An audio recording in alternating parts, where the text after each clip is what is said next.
ఉమ్మడి ఆదిలాబాద్ జిల్లాలో కుండపోత వానలు పడుతున్నాయి. కడెం ప్రాజెక్టుకు భారీగా వరద నీరు చేరుతోంది. భారీ వరదలతో డేంజర్లో ఉంది కడెం ప్రాజెక్ట్ అంటూ కూడా ప్రస్తుతం చర్చ జరుగుతుందని అర్థం చేసుకోవచ్చు. 16 గేట్లను ఎత్తి నీటిని దిగువకు విడుదల చేస్తున్నారు అధికారులు.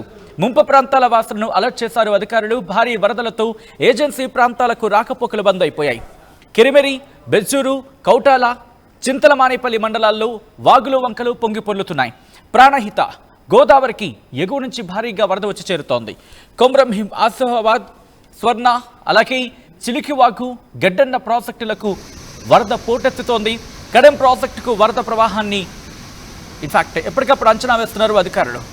ఈ నేపథ్యంలో వరద ప్రవాహంలో ఒక యువకుడు కొట్టుకుపోయినట్టుగా తెలుస్తోంది. యువకుడిని కాపాడేందుకు ఎన్డీఆర్ఎఫ్ బృందాలు ప్రయత్నిస్తున్నాయి. కడెం గేట్లు తెరవగానే నీటి ప్రవాహంలో యువకుడు చిక్కుకుపోయాడు. కన్నాపూర్ గ్రామానికి చెందిన తిప్పిరెడ్డి గంగాధర్గా గుర్తించారు అధికారులు. విశ్వాస్ మీరు చూస్తున్నారు. ఒక్కసారిగా ఆ ప్రాజెక్టుకి సంబంధించి ఎప్పుడైతే నీటిని విడుదల చేశారో ఈ నేపథ్యంలో ఒక్కసారిగా నీటి ప్రవాహం పెరిగింది. ఆ వ్యక్తి కొట్టుకుపోతున్న విశ్వాస్ మీరు చూస్తున్నారు.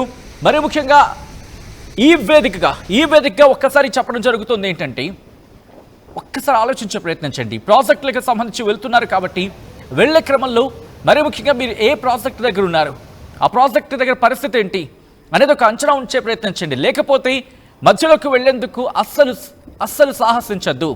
ఎందుకంటే పరిస్థితి ఒక్కసారిగా అదుపు తప్పే అవకాశం ఉంటుంది. ప్రాజెక్టులకు భారీగా వరద నీరు వస్తున్న క్రమంలో ప్రాజెక్టులు నిండుకుండని తలపిస్తున్న పరిస్థితుల్లో వాళ్ళు గేట్లు ఏ క్షణానైనా ఎత్తేసే అవకాశం ఉంటుంది. కాబట్టి జాగ్రత్తలు తీసుకోవాల్సిన అవసరం కనిపిస్తోంది.